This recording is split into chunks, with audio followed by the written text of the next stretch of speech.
21/11/2025 के महावाक्य हैं।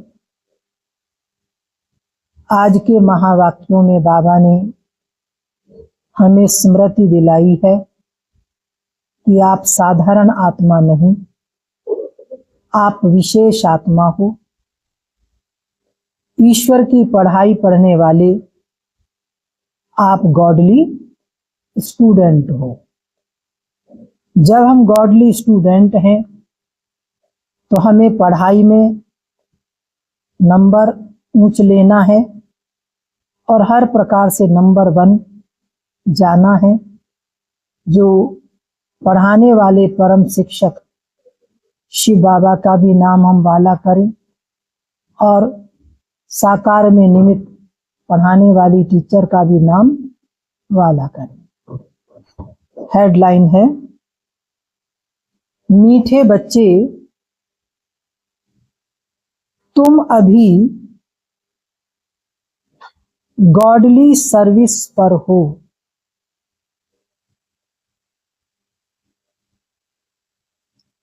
तुम्हें सबको सुख का रास्ता बताना है।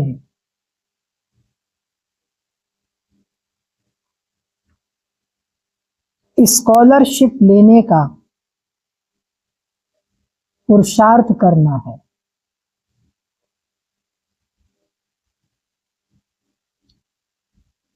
आज की मुरली से प्रश्न है, तुम बच्चों की बुद्धि में जब ज्ञान की अच्छी धारणा हो जाती है तो कौन सा डर निकल जाता है? क्या पूछा है बाबा ने? तुम बच्चों की बुद्धि में जब ज्ञान की अच्छी धारणा हो जाती है तो कौन सा डर निकल जाता है? फिर किसी भी प्रकार का हमको भय नहीं रहता है। उसमें कौन सा डर है? जो हमको भक्ति में बहुत भय रहता था, वो जब यहाँ आते हैं बाबा के बच्चे बनते हैं तो भय हमारा दूर हो जाता है। आ रहा है बुद्धि में? क्या कहा होगा बाबा ने? श्राप का। बाबा ने उत्तर दिया है, भक्ति में जो डर रहता है कि गुरु हमें श्राप न दे देवे,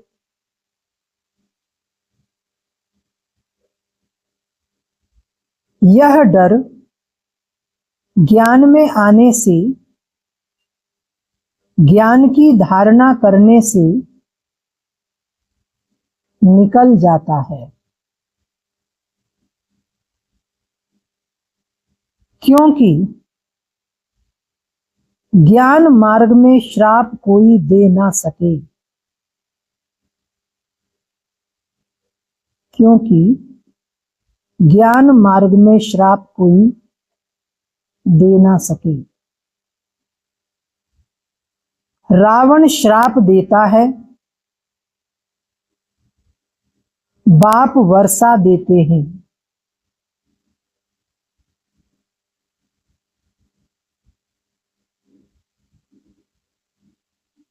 रिद्धि सिद्धि सीखने वाले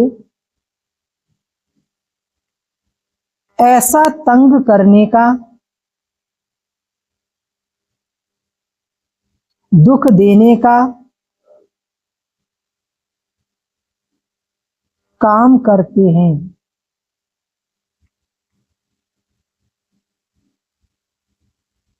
ज्ञान में तो तुम बच्चे सबको सुख पहुंचाते हो। ज्ञान में तो तुम बच्चे सबको सुख पहुंचाते हो।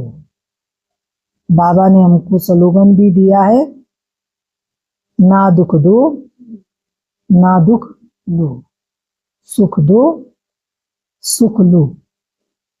ओम शांति। मीठे मीठे रूहानी बच्चों प्रति रूहानी बाप बैठ समझाते हैं, तुम सब पहले आत्मा हो, उसके बाद शरीर शरीर के संबंध और दुनिया का विस्तार। यह पक्का निश्चय रखना है। बच्चे जानते हैं हम आत्माएं परम धाम से आती हैं यहाँ शरीर लेकर पार्ट बजाने। आत्मा ही पार्ट बजाती है। मनुष्य फिर समझते शरीर ही पार्ट बजाता है। यह है बड़े ते बड़ी भूल, जिस कारण आत्मा को कोई जानती नहीं। इस शरीर को चलाने वाली जो चैतन्य शक्ति है, उसको भूलने का कारण है बाह्य मुक्ता या शरीर को देखना और शरीर को ही सारा करता धरता मानना। इस आवागमन में हम आत्माएं आती जाती हैं, इस बात को भूल जाते हैं। इसलिए बाप को ही आकर आत्म अभिमानी बनाना पड़ता है। यह बात भी कोई नहीं जानते। कौन सी बात? कि भगवान ही धरा पर आकर हमें अपना परिचय देता है। बाप ही समझाते हैं आत्मा कैसे पार्ट बजाती है। मनुष्य के मैक्सिमम 84 जन्मों से लेकर मिनिमम 1-2 जन्म होते हैं। अधिक से अधिक 84 और कम से कम 2-4 जन्म। एक जन्म तो केवल शिव बाबा का ही होता है। आत्मा को पुनर्जन्म तो लेते रहना है। इससे सिद्ध होता है बहुत जन्म लेने वाला बहुत पुनर्जन्म लेते हैं, थोड़े जन्म लेने वाला कम पुनर्जन्म लेते हैं। जैसे नाटक में कोई का शुरू से और पिछाड़ी तक अंत तक पार्ट होता है, कोई का थोड़ा पार्ट होता है। जिसे क्या कहते हैं? मेहमान कलाकार। थोड़े समय के लिए आए, पार्ट बजाया और चले जाते हैं। यह कोई मनुष्य नहीं जानते। आत्मा अपने को ही नहीं जानती तो अपने बाप को कैसे जाने? आत्मा की बात है ना, बाप है आत्माओं का। श्री कृष्ण तो आत्माओं का बाप है नहीं, उन्हें तो शरीरधारी दिखाया है। श्री कृष्ण को निराकार तो नहीं कहेंगे, साकार में ही उनको पहचाना जाता है। आत्मा तो सबकी है, हर एक आत्मा में पार्ट तो नूदा हुआ है। यह बातें तुम्हारे में भी नंबरवार पुरुषार्थ अनुसार हैं जो समझा सकती हैं। अभी तुम बच्चे जानते हो हम आत्माओं ने 84 जन्म कैसे लिए हैं। ऐसे नहीं कि आत्मा सो परमात्मा है। आत्मा ना तो कभी परमात्मा बनी है और ना ही कभी बन सकती है। बाप ने समझाया है हम आत्मा पहले सो देवता बनते हैं, अभी पतित तमो प्रधान है, फिर सतो प्रधान पावन बनना है। बाप आते ही तब हैं, कब? जब सृष्टि पुरानी हो जाती है। बाप आकर पुरानी को नया बनाते हैं। इसलिए उसे क्या कहते हैं? पतित पावन। नई दुनिया रचने वाला हेवनली गॉड फादर। नई सृष्टि स्थापन करते हैं। नई दुनिया में है ही आदि सनातन देवी देवता धर्म उन्हों के लिए ही कहेंगे, पहले कलयुगी शूद्र धर्म वाले थे, अब प्रजापिता ब्रह्मा के मुख वंशावली बन ब्राह्मण बने हो, ब्राह्मण कुल में आते हो। ब्राह्मण कुल की डिनास्टी नहीं होती, ब्राह्मण कुल कोई राजाई नहीं करते हैं। राजधानी जो होती है वह देवी देवताओं की और सतयुग में होती है। ब्राह्मणों की कोई राजधानी या राज्य नहीं होता है। इस समय भारत में न ब्राह्मण कुल राजाई करते हैं, न शूद्र कुल राजाई करते हैं। दोनों को राजाई नहीं है, फिर भी उनका प्रजा पर प्रजा का राज्य तो चलता है। तुम ब्राह्मणों का कोई राज्य नहीं है, तुम तो इस समय राज्य स्थापन करते हो पढ़ाई के द्वारा। तुम स्टूडेंट पढ़ते हो, बाप तुमको ही समझाते हैं यह 84 का चक्र कैसे फिरता है। सतयुग त्रेता, द्वापर कलयुग, फिर होता है संगम युग। इस संगम युग जैसी महिमा और कोई युग की नहीं है। सबसे महत्वपूर्ण, सबसे ज्यादा भाग्य बनाने वाला, आत्मा को प्राप्ति का अनुभव कराने वाला, पुण्य की पूंजी जमा कराने वाला, परमात्मा से मिलन कराने वाला, सबसे श्रेष्ठ कल्याणकारी यह संगम युग ही है। यह है पुरुषोत्तम संगम युग। सतयुग से त्रेता में आते हैं तो 2 कला कम होती हैं, तो उनकी महिमा क्या करेंगे। गिरने की महिमा थोड़ी ही होती है, किसी के ऊंचा चढ़ने की महिमा होती है। श्रेष्ठ कर्म, अच्छे कर्म, ऊंचे कर्म करने की महिमा होती है। कलयुग को कहा जाता है पुरानी दुनिया। अब नई दुनिया स्थापन होनी है, जहां देवी देवताओं का राज्य होता है। वह पुरुषोत्तम थे। कौन? देवी देवता। फिर कला कम होते होते कनिष्ठ शूद्र बुद्धि बन जाती है। उनको पत्थर बुद्धि भी कहा जाता है। ऐसे पत्थर बुद्धि बन जाते हैं जो जिनकी पूजा करते हैं उनकी ही जीवन कहानी को नहीं जानते हैं। इतने पत्थर बुद्धि बन जाते हैं। बच्चे बाप का जीवन न जाने तो वर्षा कैसे मिले। अभी तुम बच्चे बाप के जीवन को जानते हो। पहले तो साकार में ब्रह्मा बाबा का जीवन, पहले बाबा का जीवन क्या था, कैसे बाबा माने हुए हीरे जवाहरात के व्यापारी थे, 12 गुरु थे, गीता पाठी थे, हर प्रकार से धार्मिक वृत्ति धारण कर धर्म के कर्तव्यों में सदा तत्पर रहने वाले थे।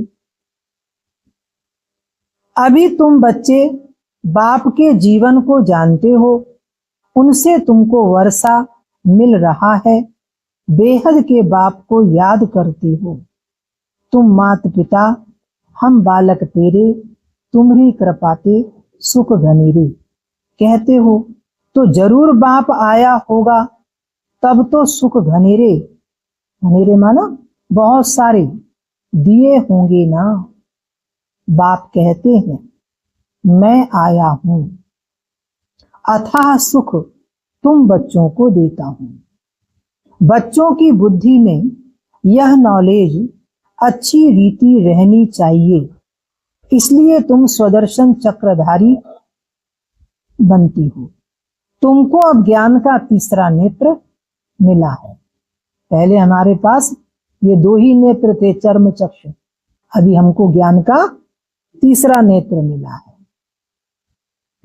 तुम जानते हो हम सो देवता बनते हैं, अब शूद्र से ब्राह्मण बने हैं। कलयुगी ब्राह्मण भी है तो सही ना, वो ब्राह्मण लोग जानते नहीं कि हमारा धर्म अथवा कुल कब स्थापन हुआ, क्योंकि वह है ही कलयुगी। तुम अभी डायरेक्ट प्रजापिता ब्रह्मा की संतान बनी हो और सबसे उच्च कोटि के हो। बाप बैठ तुम्हारी पढ़ाई की सर्विस, संभालने की सर्विस और श्रृंगारने की सर्विस करते हैं। बाबा परम धाम से ब्रह्मा तन में आकर 3 सर्विस करते हैं। पहला पढ़ाई पढ़ाते हैं, पढ़ाई की सर्विस। दूसरा हमें संभालने की हमारी परवरिश करते हैं। और तीसरा ज्ञान रत्नों से, गुणों से हमें श्रृंगारित करते हैं। तुम भी हो ऑन गॉडली सर्विस ओनली। तुम भी ईश्वरीय, केवल ईश्वरीय सेवा पर उपस्थित हो। गॉड फादर भी कहते हैं हम आए हैं सब बच्चों की सर्विस में, बच्चों को सुख का रास्ता बताना है। बाप कहते हैं अब घर चलो, बहुत खेल खेला, बहुत ही दुनिया में उलझे रहे, अभी लास्ट का समय है, अभी घर वापस चलो। मनुष्य भक्ति भी करते हैं मुक्ति के लिए। जरूर जीवन बंधन है, तब मुक्ति में जाने की कामना करते हैं। बाप आकर इन दुखों से छुड़ाते हैं। तुम बच्चे जानते हो त्राही त्राही करेंगे, हाहाकार के बाद जय जयकार होनी है। पहले होगी हाहाकार, फिर लास्ट में होगी जय जयकार। अब तुम्हारी बुद्धि में है कितनी हाय हाय करेंगे जब नेचुरल क्लेमिटीज आदि होंगी, प्राकृतिक प्रकोप होंगे। यूरोपवासी यादव भी हैं। बाप ने समझाया है यूरोपवासियों को यादव कहा जाता है। दिखाते हैं यादवों के पेट से मूसल निकले, फिर श्राप दिया तो आपस में ही एक दूसरे का विध्वंस किया। अब श्राप आदि की तो बात ही नहीं। भक्ति में वरदान और श्राप का वर्णन ज्यादा किया है। फलाने ने फलाने को श्राप दे दिया। अब बताओ इतने ज्ञानी योगी ऐसा कोई श्राप देना चाहिए? अगर दिया तो वो विद्वान या ऐसे ज्ञानी या ऐसे मुनि या साधु महात्मा कैसे कहलाएंगे? अब श्राप आदि की तो कोई बात ही नहीं, यह तो ड्रामा है। बाप वर्षा देते हैं और रावण श्राप देते हैं। यह एक खेल बना है। बाकी श्राप देने वाले तो दूसरे मनुष्य होते हैं, उस श्राप को उतारने वाले भी होते हैं। आज दुनिया में यह धंधा ज्यादा चल रहा है। अनेकानेक प्रकार से अशुद्ध अपवित्र आत्माओं का प्रभाव और लोगों के ऊपर लोगों की गलत कथनी का प्रभाव, जिसे लोग श्राप कहते हैं, और उसको उतारने वाले अनेक प्रकार के ओझा, अनेक प्रकार के तांत्रिक मंत्र विद्या उपयोग करने वाले अनेक रीति से मनुष्य आत्माओं को ठगते और उन्हें भ्रमित करते हैं। गुरु गोसाई आदि से भी मनुष्य लोग डरते हैं कि कहीं कोई श्राप न दे देंगे। भक्ति में भले कोई चीज ठीक ना भी लगे तो भी प्रश्न नहीं पूछते, कहीं महात्मा जी श्राप ना दे देंगे। अगर कोई पूछता भी है भगवान के बारे में शंका नहीं करते, चुप कर देते हैं। अभी यहाँ हमको बाबा ऐसे नहीं कहता। बाबा कहता बच्चे अगर कोई प्रश्न उठता है, कोई संशय है, तो आप उसको दूर करो। अगर नहीं करेंगे तो जहां संशय आया है वहां ही रुक जाएंगे, फिर आगे बढ़ ही नहीं पाएंगे। फिर रुकावट होगी तो आगे मंजिल पर कैसे पहुंचेंगे? इसलिए शंका का समाधान होना जरूरी है। वास्तव में ज्ञान मार्ग में श्राप कोई दे ना सके। ज्ञान मार्ग और भक्ति मार्ग में श्राप की कोई बात नहीं। जो रिद्धि सिद्धि आदि सीखते हैं वो श्राप देते हैं, लोगों को बहुत दुखी कर देते हैं, पैसे भी बहुत कमाते हैं। भक्त लोग यह काम नहीं करते। बाबा ने यह भी समझाया है, संगम के साथ पुरुषोत्तम अक्षर जरूर लिखो। जब संगम युग बोलते हो तो पूरा बोलो, कल्याणकारी पुरुषोत्तम संगम युग। त्रिमूर्ति अक्षर भी जरूर लिखना है और प्रजापिता अक्षर भी जरूरी है, क्योंकि ब्रह्मा नाम तो बहुतों के हैं।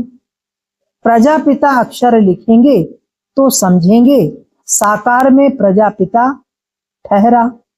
सिर्फ ब्रह्मा लिखने से सूक्ष्म वतन वाला समझ लेते हैं।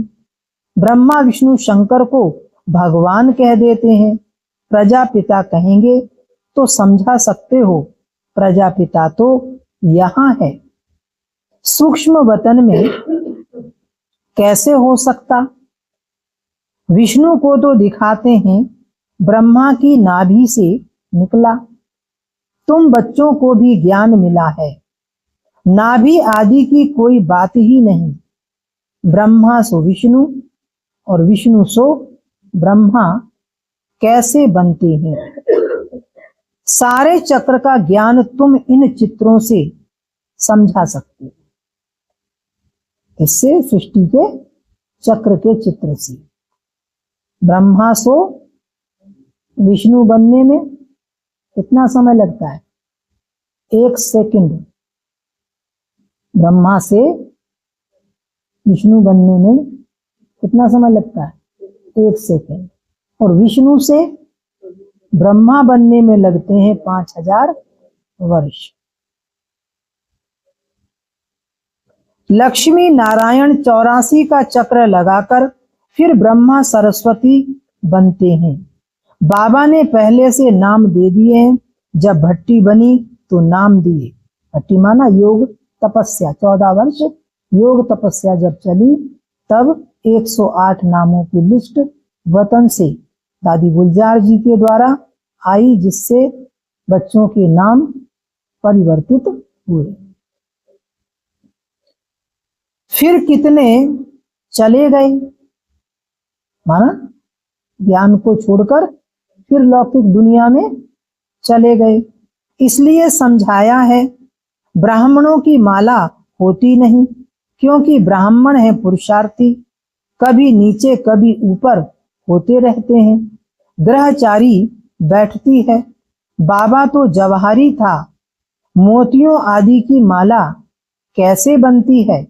अनुभवी है। ब्राह्मणों की माला पिछाड़ी में बनती है, अंत में।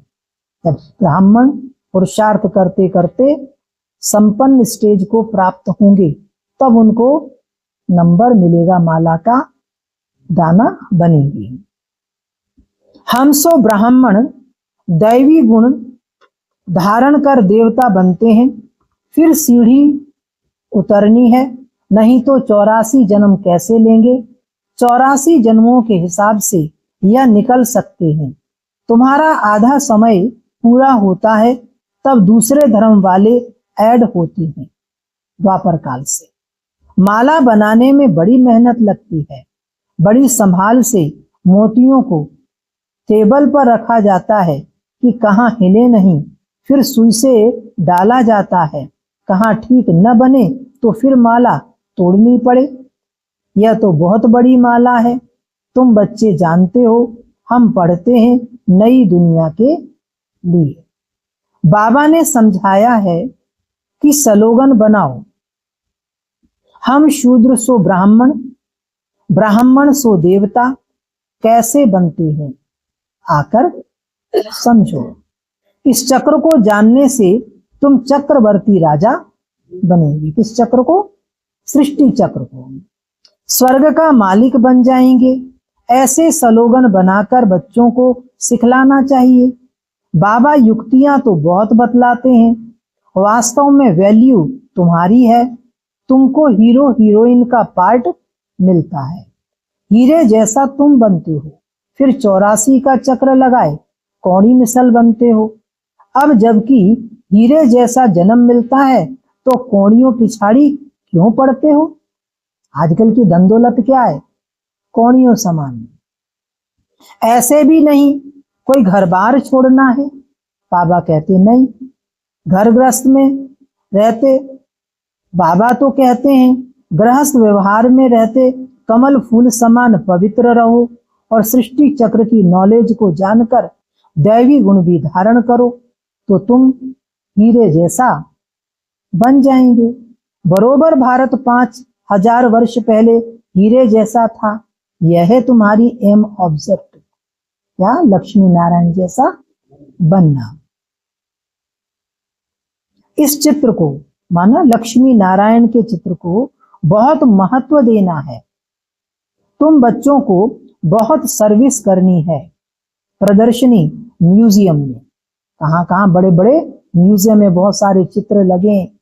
शाम के समय बहुत सारे समझने वाले आते हैं तो बाबा कहते हैं उनको समझाना चाहिए, सेवा करनी चाहिए, ज्ञान सुनाने की। विहंग मार्ग की सर्विस बगैर तुम प्रजा कैसे बनाएंगे? भले इस ज्ञान को सुनते भी हैं परंतु ऊंच पद कोई विरले पाते हैं। उनके लिए ही कहा जाता है कोटों में कोई। स्कॉलरशिप भी कोई लेते हैं ना। 40-50 बच्चे स्कूल में होते हैं, उनसे कोई एक स्कॉलरशिप लेता है, कोई थोड़ा प्लस में आ जाता है तो उनको भी देते हैं। यह भी ऐसे है, प्लस में बहुत हैं। 8 दाने हैं सो भी नंबर वार है ना। वह पहले पहले राजगद्दी पर बैठेंगे। 8 दाने माना 8 गद्दी और 8 माना 16 जोड़ा होता है ना। परंतु चित्र लक्ष्मी नारायण का दिया हुआ है। यहां तुम जानते हो चित्र तो बदलते जाते हैं। चित्र देने से क्या फायदा? नाम रूप देश काल सब बदल जाता है। पहली गद्दी में फिर दूसरे लक्ष्मी नारायण बैठेंगे, फिर तीसरे बैठेंगे तो नाम रूप सब बदल जाएगा। मीठे मीठे रूहानी बच्चों को रूहानी बाप बैठ समझाते हैं। कल्प पहले भी बाप ने समझाया था, ऐसे नहीं। श्री कृष्ण ने गोप गोपियों को सुनाया। भक्ति में यह भी वर्णन किया है। श्री कृष्ण के गोप गोपियां होते नहीं, ना उनको ज्ञान सिखाया जाता है। वह तो है सतयुग के प्रिंस प्रिंसेस। वहां कैसे राजयोग सिखाएंगे? वह पतित को पावन बनाएंगे। अब तुम अपने बाप को याद करो। बाप फिर टीचर भी है। टीचर को स्टूडेंट कभी भूल ना सके, बाप को बच्चे भूल ना सके, गुरु को भी भूल ना सके। बाप तो जन्म से ही होता है, टीचर 5 वर्ष बाद मिलता है। अभी तो 2.5-3 वर्ष में ही बच्चों को नर्सरी में डाल देते हैं। फिर गुरु वानप्रस्थ अवस्था में मिलता है। जन्म से ही गुरु करने का तो कोई फायदा नहीं। गुरु की गोद लेकर भी दूसरे दिन मर जाते हैं। फिर गुरु क्या करते हैं? गाते भी हैं सतगुरु बिगर गति नहीं। सतगुरु को छोड़ वह फिर गुरु कह देते हैं। अब बात थी सतगुरु की, अब सतगुरु है शिव बाबा और वह गुरु तो ढेर की ढेर है। दुनिया में बहुत सारे गुरु हैं शरीरधारी।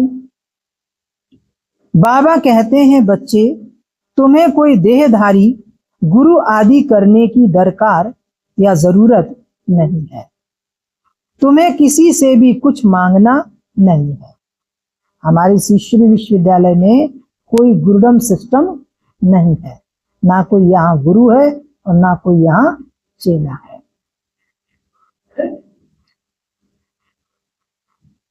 कहा भी जाता है मांगने से मरना भला। सबको चिंता रहती है, तुम्हें किसी से भी कुछ मांगना नहीं है। भगवान से भी जब देखो तब मांगते रहते हैं। कभी कहेंगे धन दे दो, कभी कहेंगे पुत्र दे दो, कभी कहेंगे पद दे दो, कहेंगे नौकरी लगा दो, कहेंगे घर के झगड़े जहां से खत्म कर दो। कुछ ना कुछ मांगते ही रहते हैं। सबको चिंता रहती है हम कैसे अपने पैसे ट्रांसफर करें दूसरे जन्म के लिए। वह ईश्वर अर्थ दान पुण्य करते हैं तो उसका रिटर्न इसी पुरानी सृष्टि में अल्पकाल के लिए मिलता है। यहाँ तुम्हारा ट्रांसफर होता है, नई दुनिया में, पुरानी दुनिया से नई दुनिया में। और 21 जन्मों के लिए, तो एक जन्म के लिए नहीं, बल्कि सतयुग त्रेता, 8 जन्म सतयुग के और 12 जन्म त्रेता युग के, और एक जन्म ये संगम युग का, जिसमें हम पुरुषार्थ कर, पढ़ाई कर ट्रांसफर होते हैं। यहां तुम्हारा ट्रांसफर होता है नई दुनिया में, और 21 जन्मों के लिए तन मन धन प्रभु के आगे अर्पण करना है। सो तो जब आए तब अर्पण करेंगे ना। प्रभु को कोई जानते ही नहीं तो गुरु को पकड़ लेते हैं। दिखता नहीं है, अकाल मूरत है, क्या करते हैं, स्थूल गुरु को ही पकड़ लेते, मानो उनके ही पास रोजाना जाएंगे, उनसे ही सदगति की कामना करेंगे और उनसे ही ज्ञान आदि लेंगे। धन आदि गुरु के आगे अर्पण कर देते हैं। वारिस नहीं होता है तो सब गुरु को दे देते हैं। कोई की अपनी संतति नहीं होती है तो सारा गुरु को अर्पित कर देते हैं। आजकल कायदे अनुसार ईश्वर अर्थ भी कोई देते नहीं है। बाप समझाते हैं, मैं गरीब निवाज हूं, इसलिए मैं आता ही भारत में हूं। तुमको आकर विश्व का मालिक बनाता हूं। डायरेक्ट और इनडायरेक्ट में कितना फर्क है वह जानते कुछ भी नहीं, सिर्फ कह देते हैं हम ईश्वर अर्पण करते हैं। है सब बेसमझे। अब ईश्वर को तुम क्या देंगे, वो तो खुद दाता है। तुम बच्चों को अब समझ मिलती है तो तुम बेसमझ से समझदार बने हो। बुद्धि में ज्ञान है। बाप तो कमाल करते हैं। जरूर बेहद के बाप से बेहद का वर्षा ही मिलना चाहिए। बाप से तुम वर्षा लेते हो सिर्फ दादा द्वारा। दादा माना साकार ब्रह्मा बाबा द्वारा। दादा भी उनसे वर्षा ले रहे हैं। वर्षा देने वाला एक ही है, उनको ही तुम्हें याद करना है, जिससे हमको प्राप्ति होनी है। बाप कहते हैं बच्चे, मैं इनके बहुत जन्मों के अंत के भी अंतिम जन्म में, अंतिम समय में आता हूं। इनमें प्रवेश कर इनको भी पावन बनाता हूं, जो फिर ये फरिश्ता बन जाते हैं। कौन? ब्रह्मा बाबा। बैज पर तुम बहुत सर्विस कर सकते हो। बाबा के तुम्हारा जो बैज है इस पर तुम बहुत सेवाएं कर सकते हो। कहीं जाते हो, चलो कोई चित्र किताब हाथ में नहीं है तो इस बैज पर ही किसी को आप ज्ञान सुना सकते हो। ये हमारे इस ईश्वरीय विश्वविद्यालय का उद्देश्य है, लक्ष्य है, मनुष्य को देवता बनाना, नर से नारायण, नारी से लक्ष्मी सम बनाना। इस पर बहुत सेवा कर सकते हैं। और पीछे भी इसमें है त्रिमूर्ति, परमात्मा तीन देवताओं का रचयिता है, और कैसे वो धरा पर आकर के अपने तीनों कर्तव्य प्रैक्टिकल रूप में करता है, ये भी बड़ी गहरी समझने की बातें हैं। तो बैज पर भी तुम बहुत सर्विस कर सकते हो। पूरा ज्ञान भी तुम इन 2 चित्रों के द्वारा दे सकते हो। तुम्हारा यह सभी अर्थ सहित बेजेस, ये तुम्हारे जो बेजेस हैं जो लगाते हैं, ये अर्थ सहित हैं, ऐसे ही नहीं लगा रखे हैं, इनका कोई ना कोई अर्थ है। एक तो सेवा में सहयोगी बनता है, दूसरा आप लगाते हैं तो उससे सिद्ध होता है कि आप कोई विशेष आत्मा हो, ये आपको लगाए। बाबा कहते ये आपका मेडल है। जैसे दिखाते हैं ना मिलिट्री में अनेक प्रकार के मेडल मिलते हैं, ऐसे बाबा ने ये मेडल दिया है। और देखो यज्ञ में जो बहनें समर्पित होती हैं उनको दादी अपने हाथ से ये बैज लगाते हैं, ये मेडल है। तुम्हारा यह सब अर्थ सहित बेजेस, यह तो जियदान देने वाला चित्र है, इनकी वैल्यू का किसको भी पता नहीं है, इसलिए क्या करते हैं, लगाते नहीं। बाबा कहते इसकी वैल्यू का पता हो तो बेस जरूर लगाओ, इससे सेवा बहुत है। फिर कोई आपके पास खड़े हों, कुछ भी हो, देखते हैं तो पूछते हैं आप किसी संस्था से जुड़े हुए हैं, ये क्या है। वैसे किसी को आप समझाएं अलग बात है, लेकिन कोई अपने आप पूछे तो आपको समझाना सहज हो जाएगा, फिर आप उनको बता सकते हैं। ये अंतरराष्ट्रीय संस्थान प्रजापिता ब्रह्मा कुमारी ईश्वरीय विश्वविद्यालय है और ये हमारे विद्यालय का बैजेस है। इससे सिद्ध होता है कि हम इस विद्यालय के स्टूडेंट्स हैं, यहाँ से हम जुड़े हुए हैं, हम यहाँ की पढ़ाई पढ़ने जाते हैं। तो आप इसके द्वारा बहुत सेवा कर सकते हैं, एक ज्ञान सुनाने का आपको आधार मिल जाता है। यह तो जीवदान देने वाला चित्र है, इनकी वैल्यू का किसको भी पता नहीं है और बाबा को हमेशा बड़ी चीज पसंद आती है जो कोई भी दूर से पढ़ सके। इसे साकार में जब ब्रह्मा बाबा थे तो बच्चों को बाबा कहते थे बच्चे बड़े बड़े दीवाल साइज के चित्र बनाओ, दीवाल साइज का सृष्टि चक्र का चित्र बनाओ, त्रिमूर्ति का चित्र बनाओ, लक्ष्मी नारायण का चित्र बनाओ। इसमें बहुत सेवा है।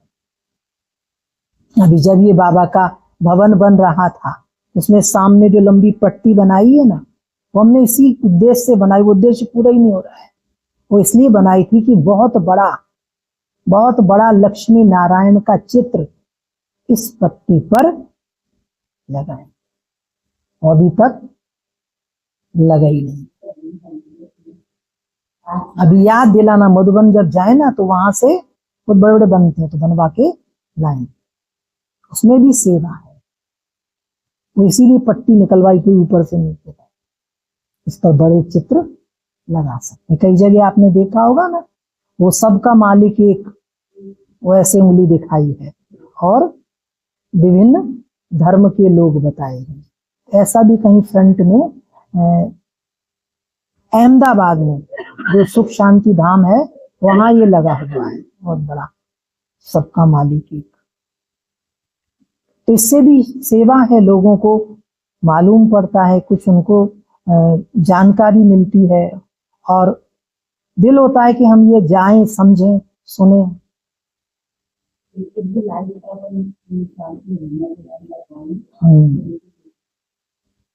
हमारे भाई बहनों को थोड़ा उमंग उत्साह आए ना, होना चाहिए, ऐसा करना चाहिए है। अपने यहाँ भाई बहनों को उमंग नहीं आता कुछ भी। कई जगह के भाई बहनों को इतना रहता है कि हम अपने सेंटर पर ये करें, ऐसा करें, ऐसा करें, लेकिन यहाँ क्या कहें। बाबा कहता क्या हो गए, ठंडे ठाकुर। ठाकुर तो बन रहे हैं लेकिन ठंडे हैं, उमंग उत्साह नहीं। होना चाहिए, कुछ विशेष काम करें, कुछ अलग करें, कुछ नए प्रकार की सेवाएं करें। ये उमंग अंदर में आप सबको उठना चाहिए, तब सेवाएं बढ़ेंगी। ये इस बात की यहाँ बहुत बहुत बहुत कमी है, बहुत कमी है। या भाई बहनों में कोई चीज का उमंग नहीं है, होना चाहिए। आए बैठे और सुने चले गए।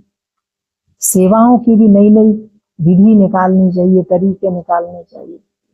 हमको तो रहता है कि कहीं कोई मिस ना हो जाए।